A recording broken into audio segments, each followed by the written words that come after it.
一只老鹅头为何能卖上千元？老厉害，看看，老地瓜，老地瓜。天然食材，绝技烹饪，看老广们如何一心与食物较劲。老广的味道之一心。好食自有来处，其中根植于记忆深处。最让人挥之不去的，非斑斓生活的家常味道莫属。不论眼前的菜谱如何刷新，自家味道的力量总是强大，甚至能让几代人为之守候，为之疯狂。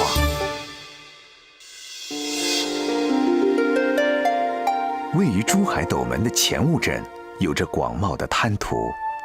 这片常年被淡海水涵养着的三角洲平原，孕育着一种难以捕捉的小黑鱼。为了品尝到它，庄泥鱼能手黄国富就依然恪守不做不食的古训。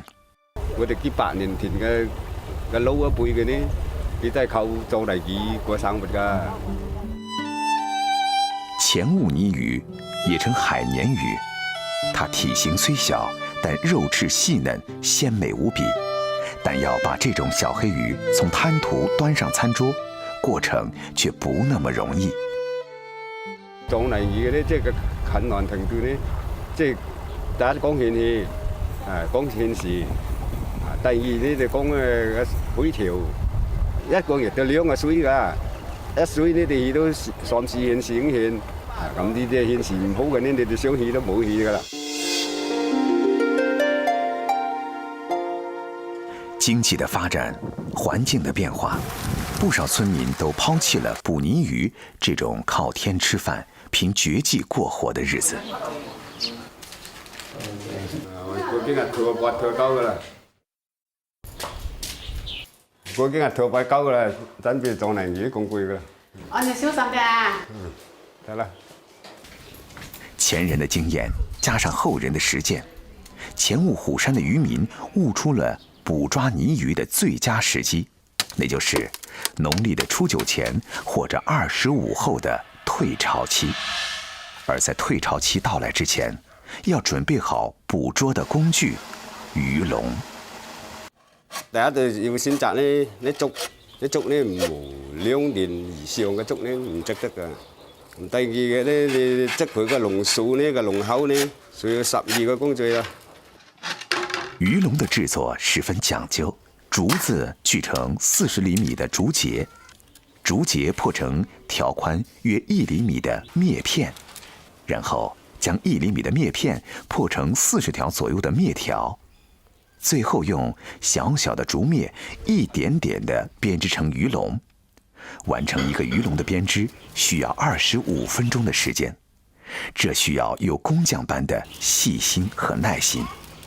一個籠呢，織籠呢都係6角編織嘅，嗱1角啦、2角啦、3角、4角、5角、6角啦，咁就6角編織法㗎啦，嗰個籠口嗰個籠數呢，嘅整嘅注意人嘅，佢哋唔會走出嚟啦。容易走入去呢，佢哋唔得甩㗎，佢嗰度卡住嘅嘛。你放個籠落去呢，我咁接住佢呢，係嘛，佢都唔會出嚟啦。一個下午的時間，富叔織了不到20個魚籠。除了魚籠，用黃麻布縫製的蠔襪，灘塗上行動的泥板，裝泥魚的魚簍，4大工具一樣都不能少。到了農曆10月初9，今天水位最低的時刻是中午1點。午飯過後，黃國富帶齊裝備，來到了距離家5公里外的沙隴冲。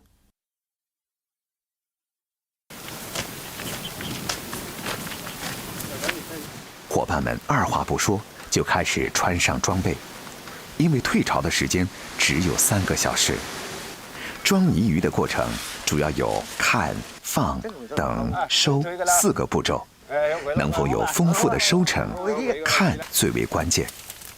這中間沒有教科書，沒有攻略，憑的是漁民多年來的經驗積累。揀邊類㗎啦？得㗎啦。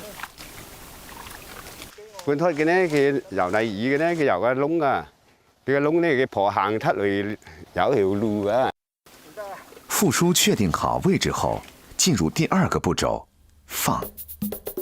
把笼口对着洞口的位置平衡放好，再用泥巴把笼尾压住，以防魚籠翹起，留出籠耳作為標記。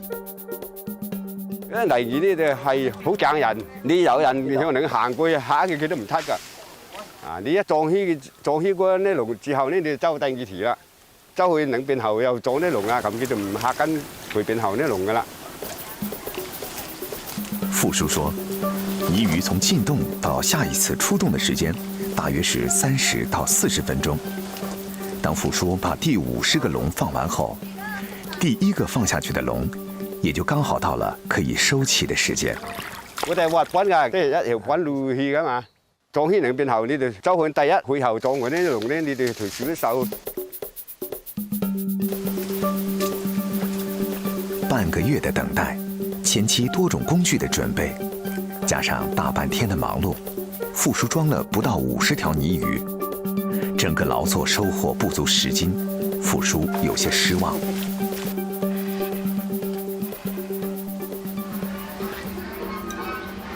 因為啲圍區做完，裝泥魚啊，越嚟越少地方啊，冇地方裝啊，咁所以啲人都唔停嘅去裝泥魚啊，係得閒咧就去揾就裝啊，一斤兩斤啦，攞嚟煮腿咁。師傅嘛？我先留啲泥魚。清蒸、紅燒、煮湯、滾粥，不管採取哪一種烹飪方法，其味道都讓人難以忘懷。吃了60年，傅叔對這口味道的熱愛從未減退。呢啲魚細條，小紅嘅鑊咧就打到見啲鱗出嚟嘅，嗰度刨唔到㗎。魚鱗去除後，再慢火用油煎香，到80%熟得放醬油、蔥段和薑片，然後上蓋焗3分鐘。這便是前務遠近馳名的一道名菜——醬油焗泥魚。傅叔認為，泥魚的鮮美和就地取材、現捕現吃有着直接的因果關係。少了虎山這片灘土，缺了願意下海的漁民，人們都難以嘗到這口美味。所以，自從被認定為裝泥魚的項目傳承人後，傅叔一半的精力放在了泥魚裝捕的文化傳承上。他說，自家的傳統不能斷。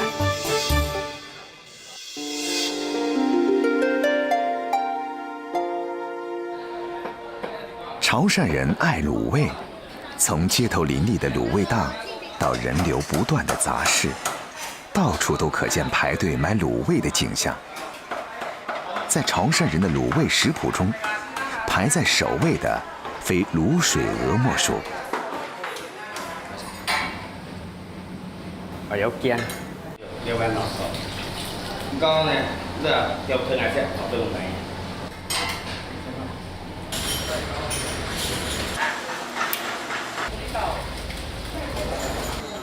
38歲的余壯中，在過去的14年裡，靠賣一碗滷鵝飯，讓自己從一名摩托車維修工蛻變為擁有12家門店的滷水店老闆。我當時呢，就家裡父輩就在做這個滷水鵝，所以我對這滷鵝就很感興趣。但是又自己出來創業，就是沒有那個經濟，我就想出來，社會創吧。從小就目睹着父母做滷鵝長大，要把祖傳的家業發揚光大，是余壯中從小的夢想。就出來打2年工，賺了2萬塊，就幫人家借了2萬塊，來澄海的獅頭的故鄉開個鵝肉飯。余壯中將鮮美緊實的鵝肉、粉嫩的鵝肝、清香的鵝蛋鋪到熱噴噴的米飯上，再淋上秘製滷水汁，沒想到這一創新給潮菜帶來了一番新風味。剛開始開店的話，生意不是那麼穩定嘛，所以我一直還是保持那個新鮮賣不出去的東西，我是不賣的。这么多年都是这样的，隔天我是不卖的。于壮忠认定，钱应该是赚回来，而不是节省下来的。味道好，分量足，于壮忠的一碗饱饭吸引了不少食客。现在的话，一天大概60左右，节日期呢，大概是110左右。小本生意渐渐做大了，身为老板的于壮忠，还是每天亲自打理店里的大小事务。有生客到来，于壮忠还会上前聊上几句，告诉客人卤鹅正确的吃法。一般的，我们先淋上卤水吃，鹅肉跟香菜，加一点米醋。蒜泥醋是潮汕人吃卤水的必备配料，它能化解吃鹅时口中留下的油脂。鹅肉配上香菜，则可以增添肉的清香，细品愈发可口。下午2点，斩刀与砧板的碰撞声渐渐落下，午餐的忙碌算是告一段落。早起的于壮忠没有休息，而是匆忙地离开了饭店。这个点要去鹅场挑2只老鹅，因为老家有拜老爷的习俗，要亲自卤好拿去拜老爷。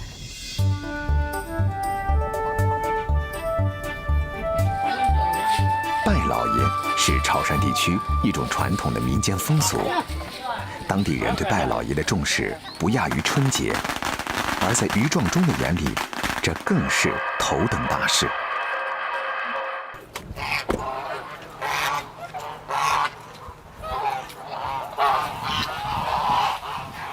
我是来个2老啫，買呢個拜老爺，2個位我哋一成多食啊！好，我自來嘅9攞啫食嚟。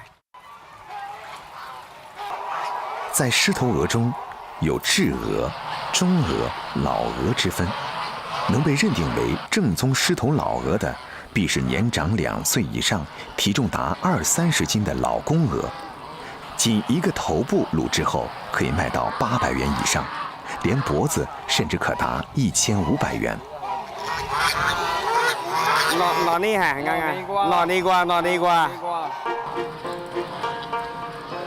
澄海市有400-500家养殖场，于壮忠向来只挑选自然环境下生长的狮头鹅。鹅的原材料很关键，这狮头鹅这个鹅种呢，它的肉感会嫩，会有酒劲的那一种，它的皮比较厚，比较有口感。离拜老爷只有不到7小时了。于壮忠回到自家卤水房，和其他卤水店不同，他除了留1/3作为喂饮，其他的卤水都不过夜。于壮忠认为，100年老卤只是经营者的噱头，过度加热与翻煮而产生的重金属对人的健康不利。卤料啊，所以从开店的第1天起，他就坚持每天过滤，再加新药材和酱油重做卤汁。潮汕地区卤鹅呢，潮州卤鹅是带甜的，南沿卤鹅带咸的，我们澄海卤鹅呢就是清淡一点，要卤的原汁原味的那种。鹅先宰好，取出内脏，洗干净，然后放干，再擦一下盐，这半个钟，再来卤。鹅的大小跟卤的时间成正比，老鹅放下卤水盘后，在不断翻滚中，让鹅身均匀地吸收卤汁。年龄不同的时间卤的就不一样了。2年的老鹅的话，最起码2个钟头以上的。潮汕人对拜老爷的重视，既是一种虔诚，更是一种信念。只有初中文化的于壮忠，笑说自己不善言辞，但心里清楚，行动永远比想法重要。既求老爷保佑，也鞭策自己永不止步。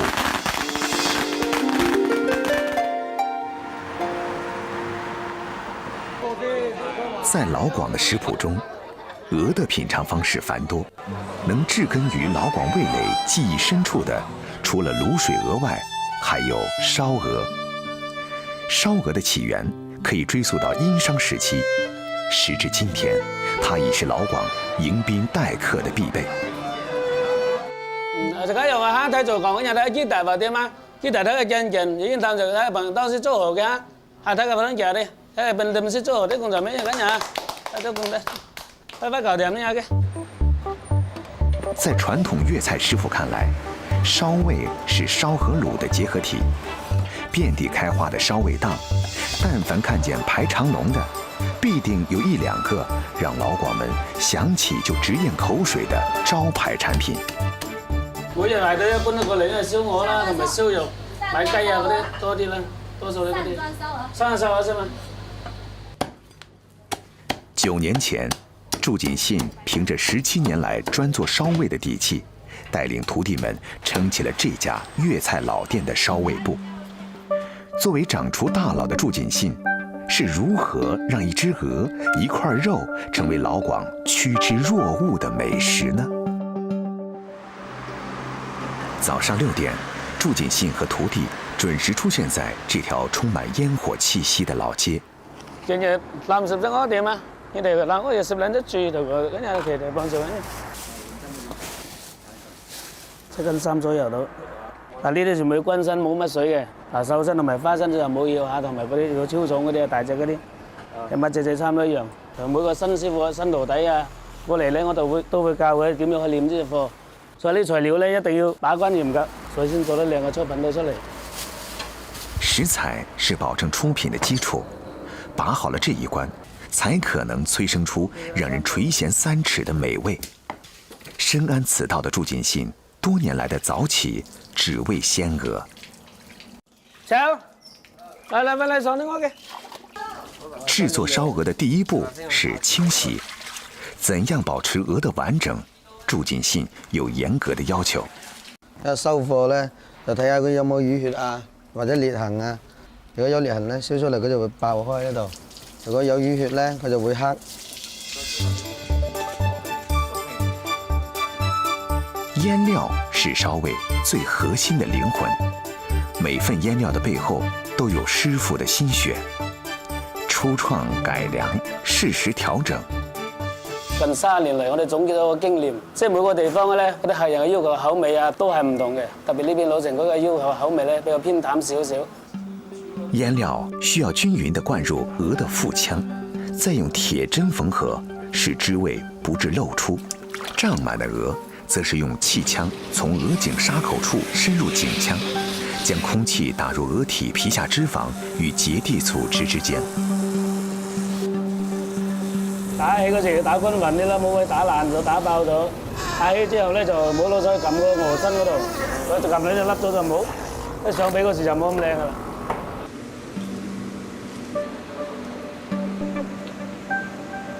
在熱脹冷縮的作用下，鵝皮變得更加緊緻，讓鵝皮更加爽脆的奧秘，卻是祝锦信自家調配的脆皮水。放進風乾箱前，過一遍脆皮水是必要的環節。鵝的風乾過程需要5個小時，在等待的時間裡，錦師傅開始了其他燒味的製作。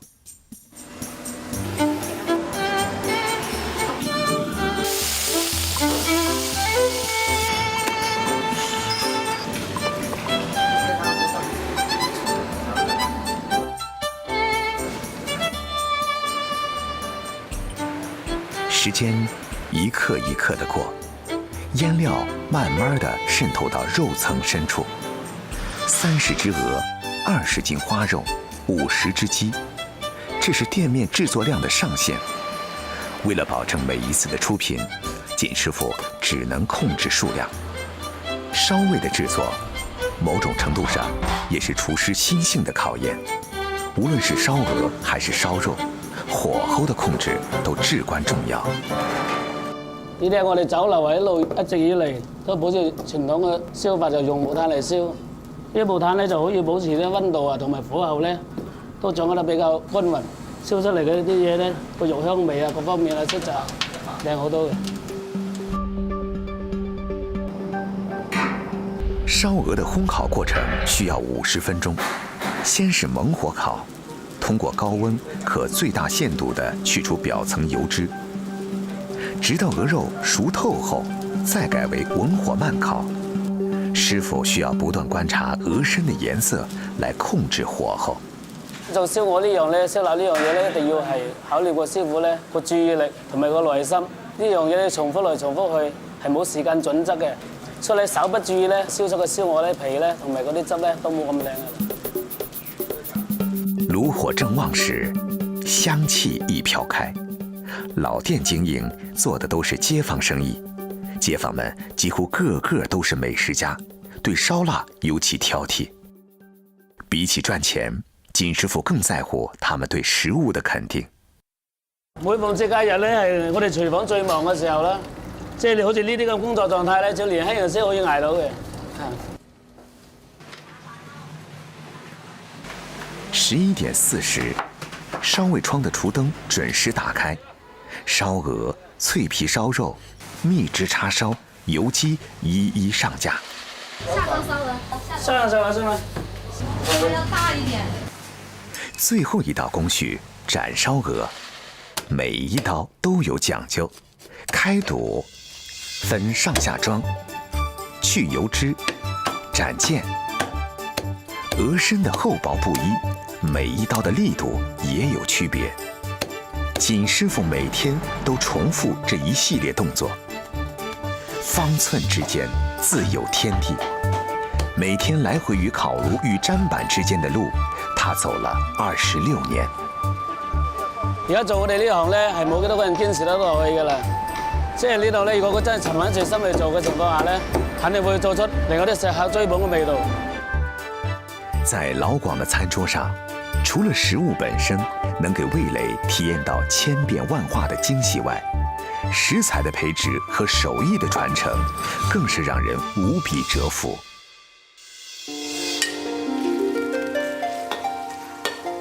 豆腐以其多變的形態、豐富的味感，在中國人的口中穿梭了2000多年。清清白白的外形，幾乎是他給所有人的印象。可在廣東韶關的張氏鎮，豆腐在當地人心中烙下的是另一種印記。老闆，這黃色的是什麼豆腐來的？這是我們張氏最出名的黃色豆腐，就是整個韶關都已經出名的了。這個黃豆腐吃起來它是皮脆肉嫩的，為什麼它堪稱粵北一絕呢？因為這邊的逢年過節的就必須吃的一道菜。歐繼行口中的黃豆腐，堪稱粵北一絕。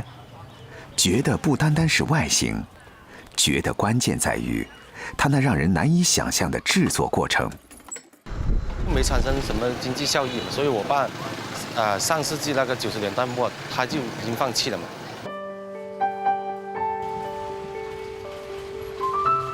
隨着經濟的高速發展，苦累但沒有豐厚回報的活兒漸漸被人們遺棄。張氏黃豆腐也不例外。但是，也總有那麼一些有想法、有毅力、有目標的人，想繼續傳承祖輩留下來的絕活。36歲的歐繼行就是其中之一。就是有一天嘛，我看到有篇這樣文章，為什麼我們中國沒什麼百年老店嘛？那我想一下，我在外面漂泊也累了，想回鄉創業，想找一個就是屬於我們當地有100年歷史特產小吃來去做嘛，所以我就回鄉做黃豆腐嘛。從開啟豆腐人生的那天起，歐繼行每天都會在下午1點準時出現在自家的小作坊裡。製作黃豆腐的第一步是選豆，黃豆的好壞直接影響豆腐的出品。精選這些材料都是用這個本地的，這些好像起蟲的、上油的是不能要的了，可能我們只選這些飽滿的嘛。待黃豆經過2個小時的吸水膨脹後，欧继行开启了打浆机。豆和水的调配，磨浆机转速的快慢完全掌握在欧继行的手中。打浆、煮浆、滤浆、点石膏一系列的工序，跟普通豆腐的制作没有太大的区别。接下来的步骤才是细肉。在豆花放入模具之前，欧继行和父亲得以最快的速度把小麻布规范地铺在模具上的每个小方格里。完成所有模具的准备后，豆花刚好成型。打的时候要打得均匀一点，不可能太大块，如果太大块的话，它就很容易爆的。第一次你先包一边，它一边走水一边成型了嘛。等它走了水之后，又调过来，又从第一版的时候把它包成型。最后一板豆腐包裹完成，第一板豆腐刚好成型，可拆布。这个无缝衔接的过程由不得双手多停留1秒。接下来要准备给豆腐上色。黄豆腐的黄，并非食用色素的化学作用所致，而是取决于当地的一种野生植物黄栀子。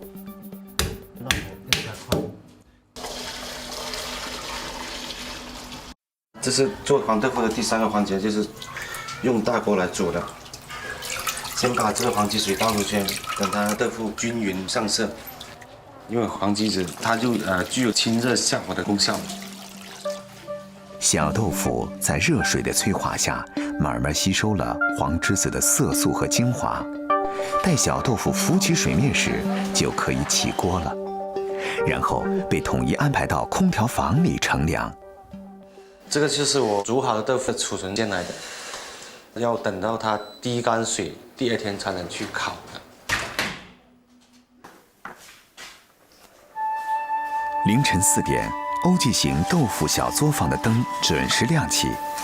接下来的活得老父亲上场，赶在天亮前完成黄豆腐制作的最后一个工序——炭火烤。烤嘅就可以放軟火啊，搽啲油啊。為什麼要放油？黃豆腐烤嘅就有夠允許啊，夠長時間啊，保鮮啊，就會容易。從第一塊豆腐放下烤網開始，歐大叔的手就不能停下來。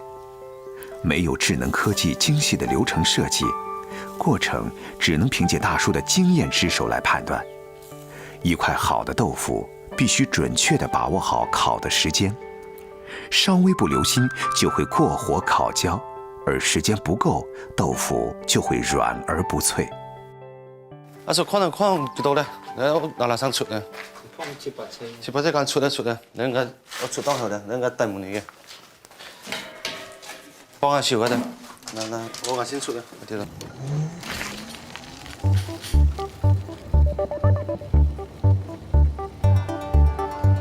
黄豆腐的整个制作过程工序多、耗时长，纯手工生产，还价格低廉。但这一切都不影响父子俩的合作无间。600块豆腐是旭日的必备。我还会一直坚持下去的。我想将这一个属于我们自己的特产文化一直就是传扬下去。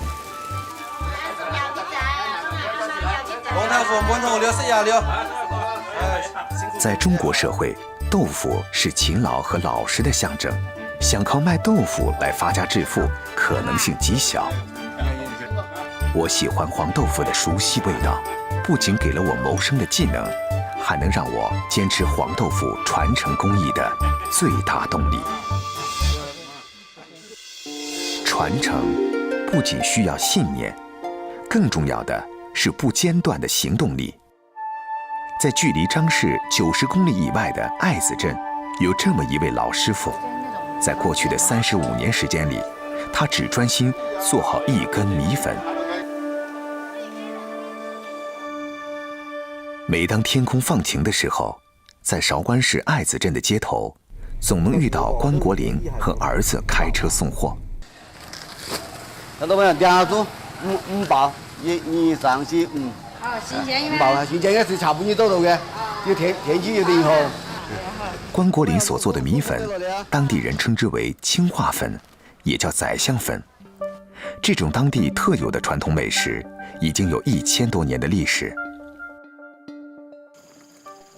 传说，它是张九龄母亲为勤奋读书的儿子所创，所以名叫宰相粉。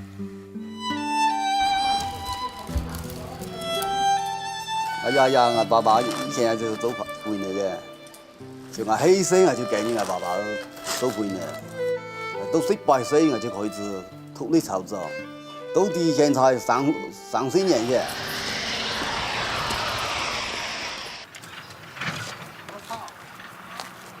宰相粉的制作工序最为麻烦的是需要阳光照晒才能成型，既要靠天吃饭，又不能发家致富的活儿，实在让人难以坚持。另类的关国林却做了35年。2011年，他还正式被评为宰相粉传统技艺的传承人。找啲嘅方法，我話到啲方法，就話做米，就70%，這個中糙米就20%，還有個豌豆米就10%，就幾樣嘅配到嘅米啊，就好靚嘅粉，就好硬嘛。粉色透明，晶莹清白，柔韧可口，是宰相粉千百年来受欢迎的原因。此外，它还有一个区别于其他米粉的最大特点，就是炒而不烂，煮而不糊。播天抢哦！每一天的很多时刻，关国林都会下意识地掏出手机看来日的天气预告。确定来日放晴的信息，关国林要在头天晚上入睡前完成宰相粉制作的第一道工序。糙米、豌豆米、3種米煮下去，做出來嘅粉就好有硬性。以前吃過嘅，我哋中間都這樣，我哋就話做咗幾十年。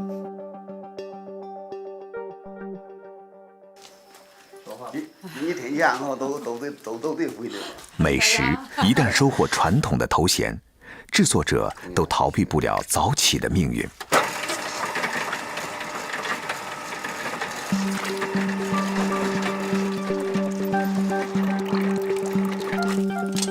关国林需要在日出前完成宰相粉的磨浆和蒸煮工作。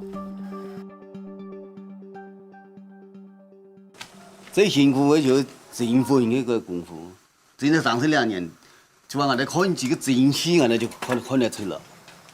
剛夠了，基本上還個9分就幾分鐘，2分鐘到3分鐘。倒漿、搖盤、入爐、翻起、鋪開，每個嫻熟動作的背後都夾着一份細膩。夫妻俩在吵雜的作坊里互不干涉，却又互相交集，这样的場景延續了30多年。從細從到硬唔硬，我選準以為，如果唔來好嘅，有蠻難嘅咯，起碼要1年時間，得做得好份，做得靚。每一盤粉蒸好之後，都要小心翼翼地將粉皮整張剝下來，然後平鋪在竹篩上，移到戶外晾曬。關國林完成100斤米漿的製作，已經到了中午時分。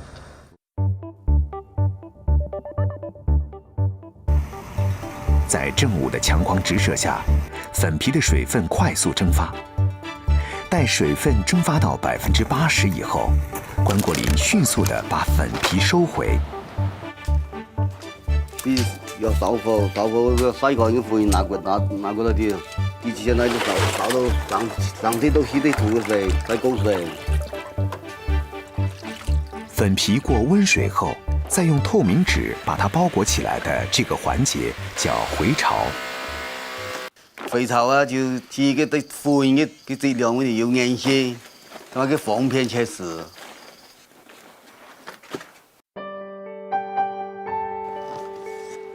3个小時的回炒，粉皮基本上軟化了。關國林和妻子開始切粉和團粉。切粉要切得均勻，要切粉切得亮，還有個盤粉要團得亮。一天大概要切到20斤用啊！如果話現在用機器團，能夠做到100斤。粉團好後，太陽也出來了。太陽底下再曬足1天，宰相粉的製作過程才算完成。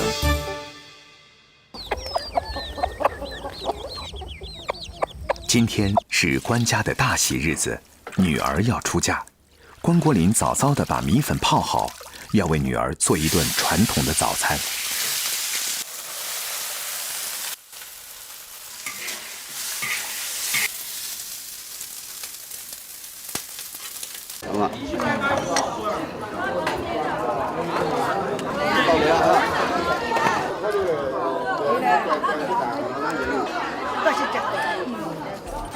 從關國林的祖父開始，關家幾代人都靠着一根又小又薄的粉娶妻生兒育女。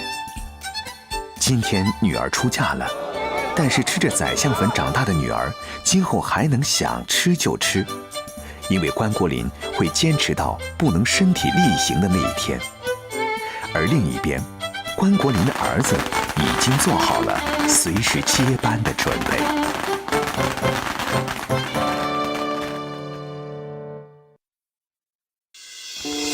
温和的家鄉口味，除了講究的手作，更離不開食材本身的質量。入夜後的1更剛過，順德的南沙島上養殖塘裡，總會出現一束移動的光。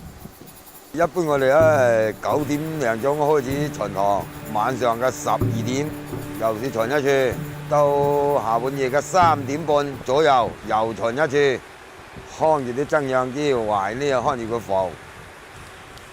不論刮風下雨，一夜3巡，是漁民歐陽泰根這幾十年來的固定動作。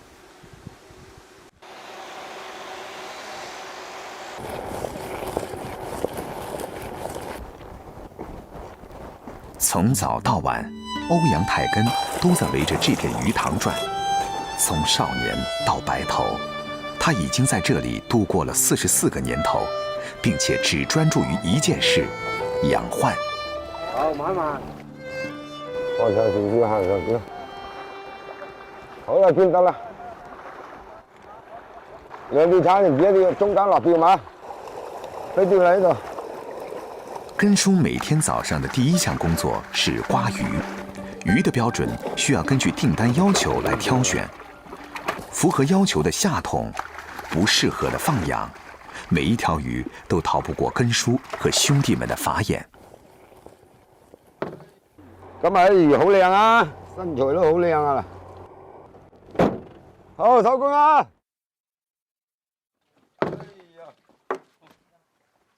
嗱，我哋喺塘挖上嚟嘅魚咧，就放歸乾淨嘅水度，養佢5至7天，可以撈魚生啊。魚生被譽為順德菜中最為傳統的一道。從其貌不揚的小飯館到金碧輝煌的大飯店，魚生都是菜譜中永不落幕的主角。但隨着環境污染、激素濫用，順德魚生被烙下了不能下口的印記。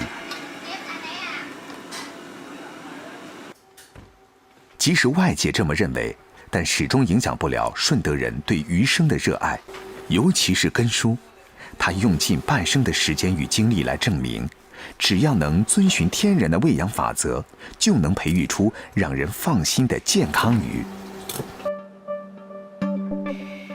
獾魚是順德人做魚生的首選材料。根叔對草獾的飼養方式在當地是出了名的奄尖。正因為他的奄尖，使他無法安心享福，過了花甲之年，仍活躍在自家魚塘上。咁啊，家陣咧仔女走去做工啊，唔做啊，嫌辛苦係嘛？呢個有人承包咗，我哋就幫佢打工啦。都上翻呢度一直養魚。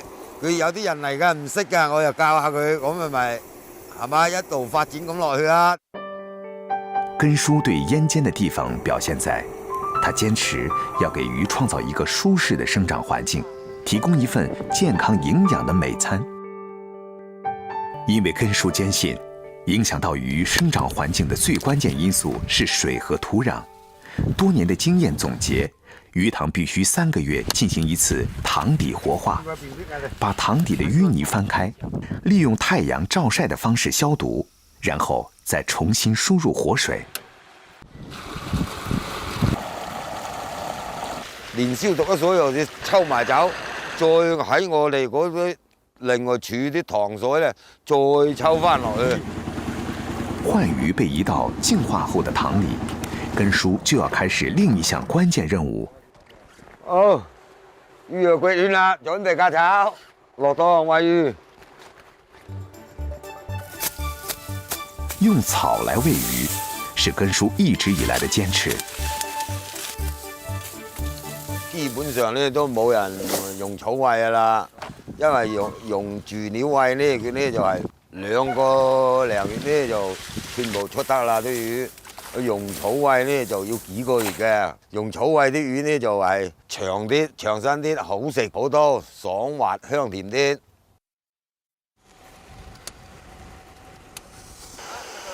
一個塘4部推水機，一個各一部，咁啊成眼塘啲水運轉。咁你睇啲魚呢游咧，咁啊即係運動啊，運動多啦，咁啊啲魚呢身材靚好食啊。從翻土、消毒、換水、割草、餵食，再到夜巡，養殖業的工作艱辛，年輕的一輩是難以體會的，但根叔卻樂在其中。耕魚塘都好啊，都運動啊，自己又運動，魚又運動，係嘛？新年將至，根叔決定在這一天親手做一份地道的順德魚生給大夥兒應節。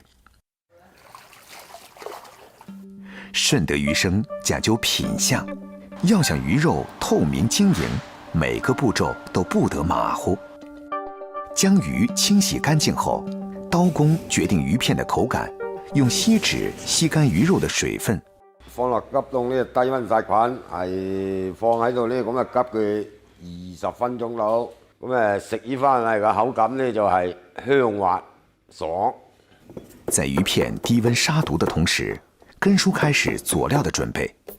順德魚生的佐料不下20種，無論怎麼搭配，這中間少不了的是蒜片、薑絲、蔥絲、檸檬葉絲、豉油、芝麻和指天椒。然後切成薄薄的片，每一片都不超過0.5毫米。順德人不僅舌頭成了精，對食材的運用更是精細。一魚多吃，物盡其用。